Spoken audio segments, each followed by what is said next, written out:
More than 2 months after he was gunned down in a Georgia neighborhood today, a prosecutor decided to send the case of 25-year-old Ahmaud Arbery to a grand jury. Welcome to BNC Prime News. I'm Laverne McGee. And I'm Fred Hickman. On this Wednesday, May the 6th, it's a familiar but still shocking circumstance.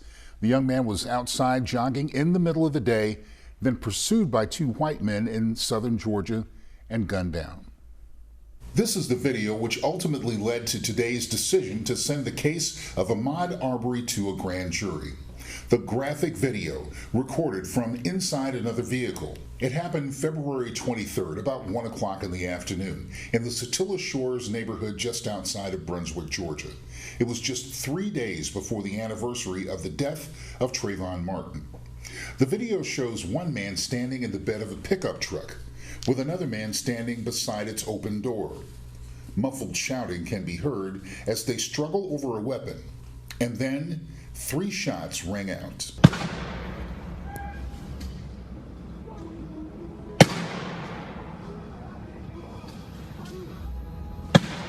Arbery tries to get away but falls to the ground. According to the official police report, one of the men, Gregory McMichael, said that he saw Mr. Arbery running through his neighborhood and thought that he looked like the suspect in a rash of nearby break-ins.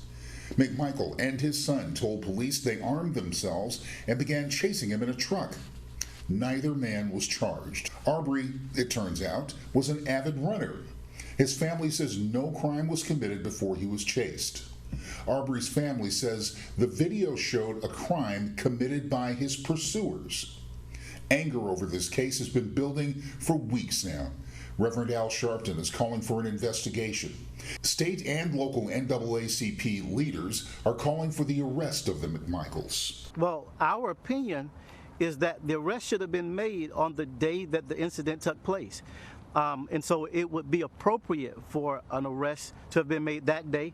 It's still appropriate for it to be made based upon the evidence that we've seen. In a statement, Andrea Young, executive director of the ACLU of Georgia, said, and I quote, "The vigilante behavior that we saw in Brunswick is unacceptable in a civilized society," close quote.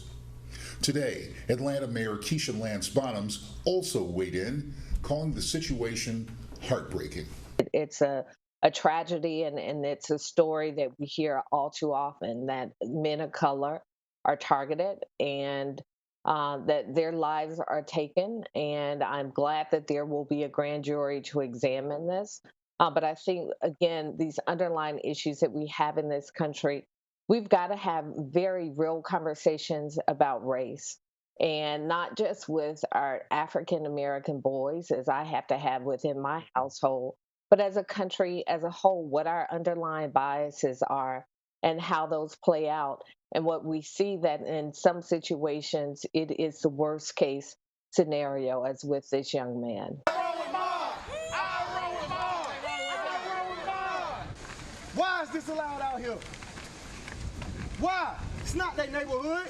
This morning, protesters gathered in that very same neighborhood, marching through the streets, holding signs and wearing shirts which read, "I run with Ahmaud." The case has also garnered attention on social media. Friends set up an I Run with Ahmaud Facebook page along with a GoFundMe account. This case is now on its 3rd prosecutor. The first 2 assigned to the case recused themselves because of professional ties to Gregory McMichael. According to the New York Times, McMichael recently retired as an investigator in the Brunswick District Attorney's Office. He had also worked for 7 years as an officer in the Glenn County Police Department. Because of the coronavirus pandemic, the Georgia Supreme Court has prohibited grand juries from meeting through June 12th. And as you just heard the mayor say, it's an all too familiar story. A young black man's life is taken for no apparent reason. And once again, it's up to the people to shine the light on exactly what happened and to seek justice for a grieving family and community. Joining us now is attorney Benjamin Crump, who has worked far too many of these cases, including that of Trayvon Martin. Now he's a part of this legal team. Thank you so much for joining us, sir. Thank you so much, Fred, for having me, and Laverne, thank you all. This is an important case because for 2.5 months, they attempted to sweep it under the rug. when I got notified by the district attorney that they were going to send the case to grand jury to have charges considered, I remember telling his father that, and even though he was relieved, Fred, he said, literally, if this was Ahmaud and me in that truck with a shotgun and a .357 Magnum chasing a young white man who was out jogging, and we end up killing him, we would have been arrested that day. And he doesn't believe it's fair that Greg McMichaels get to enjoy the presence of his son, while on Friday, when Ahmaud would have turned 26 years old on his birthday, he doesn't have his son to enjoy. And so we are demanding an arrest today. We don't want to wait to June 12th. We think that there's probable cause based on the ocular proof that we see in that video to arrest these killers today. Absolutely. We want to ask you about Lee Merritt, who said he's representing his mother, and the tragic words that were written on Facebook. This is murder. Is it that cut and dry? We think it is. We think first-year law students are taught about malice aforethought, which is an essential element to the crime of murder. As Mr. Marcus Arbery said, his father, he believes this is a lynching because it was like a hunting party when they got that gun, that shotgun. He's in the back of the pickup. His son and his friend are driving the truck, and they're literally pursuing this young man down the street in broad daylight. So we think that there's the basis for many charges. Often, many people are saying that it should be a hate crime because they believe the only reason that they profiled this young man was because of the color of his skin. Let me ask you this, Attorney Crump. Why, in your mind, did it take so long for the Glenn County DA's office to begin doing something about this McMichael father and son duo who took this young man's life? I think it's a combination of things. First of all, you had Greg McMichaels, the father, who was a part of the law enforcement community. He was a detective for the district attorney's office in that district for almost 30 years. And then you had a black man who was dead on the ground who could not tell his side of the story. And quite literally, they took whatever that McMichaels said as the gospel. They had on the police report initially and told his family initially that he was killed while he was burglarizing a home.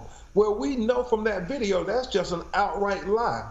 And the most important pieces of evidence is not only that video, but it is the words and the statements of the McMichaels. We know what they said on the police report. We understand that they gave other answers during the interviews. And when we get those statements, we want to pair it up with that video. And every time that it is not matching up, that should be another reason why they should be charged with murder and not let this be swept under the rug.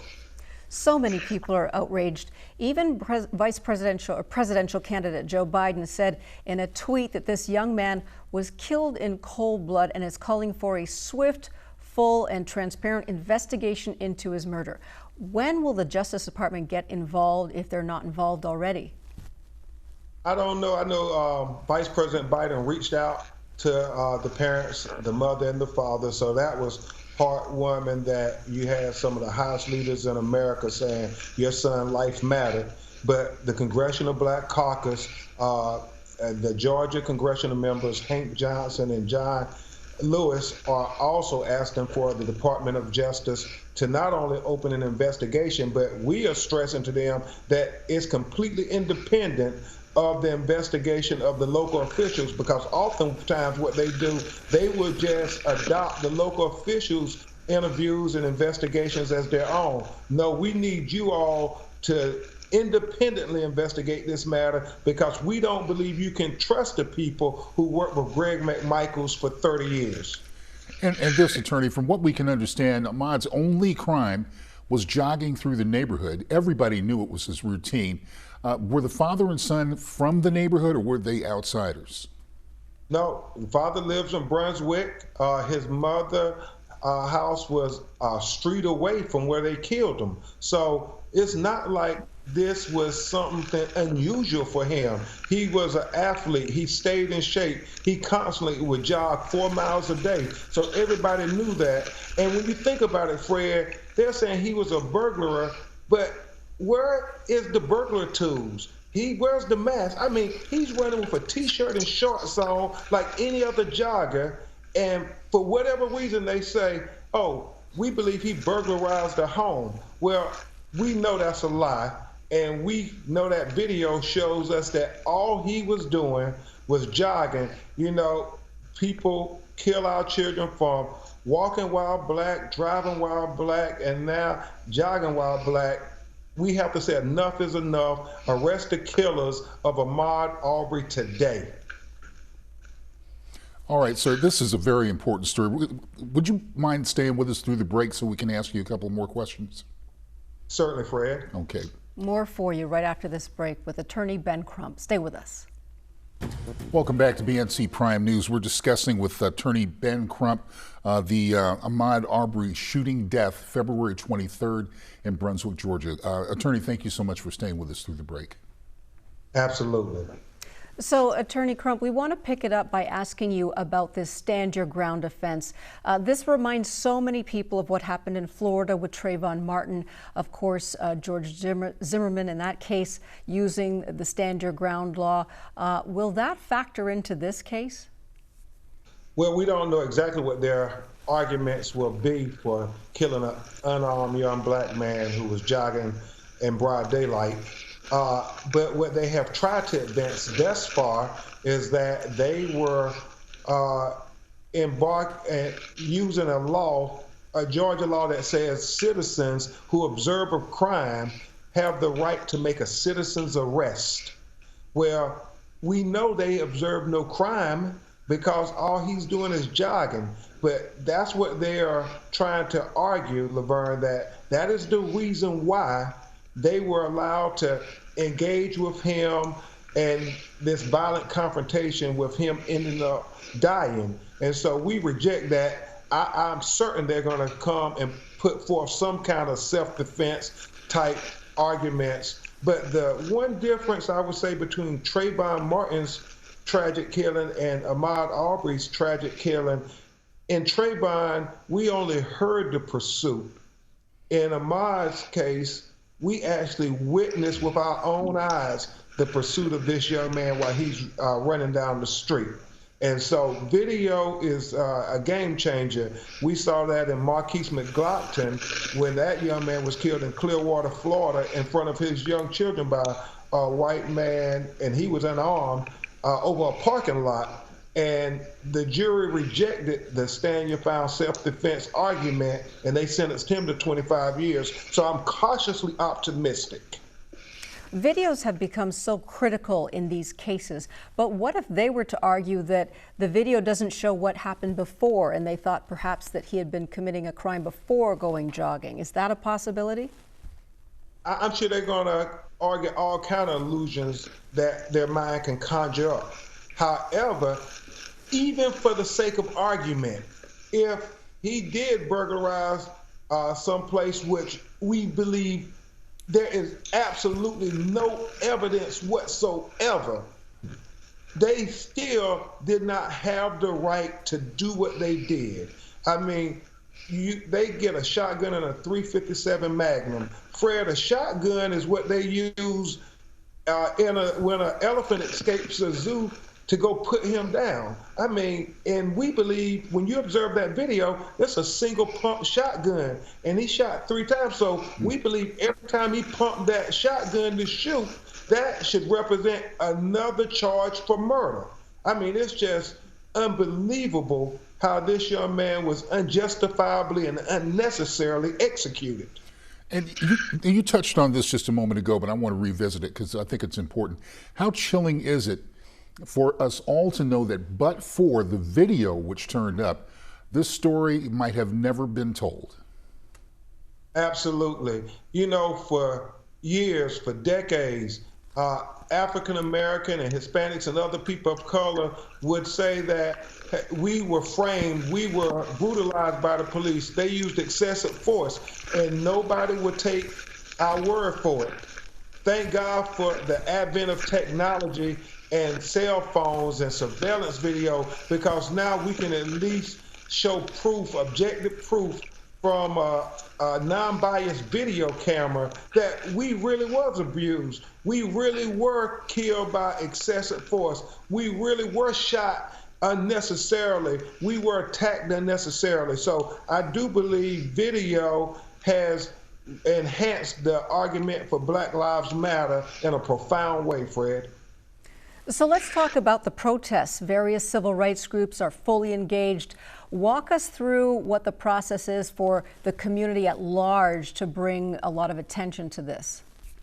Yeah, it's very interesting, Laverne, with COVID-19 crisis, because we want to make sure we respect the social distancing. So we're doing a lot of virtual protests. We're having to be innovative, because what we don't want people to do is to get sick while standing for justice for Ahmaud. So what we want is people to do things like call the DA, to get on social media.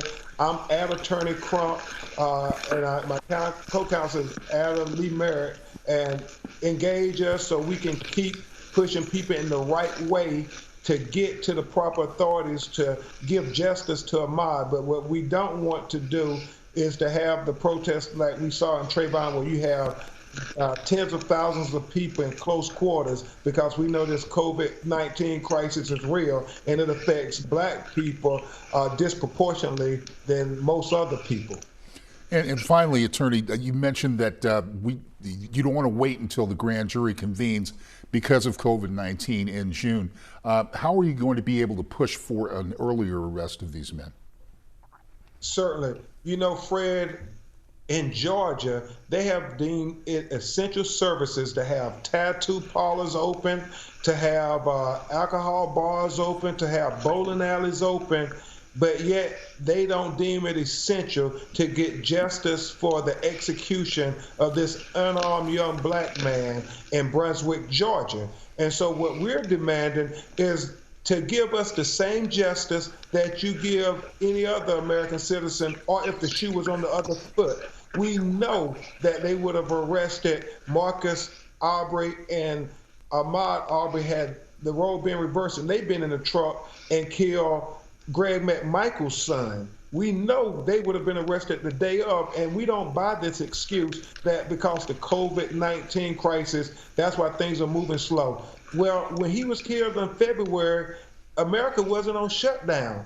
I mean, everything was still operating normally. So they had ample opportunity to do the right thing.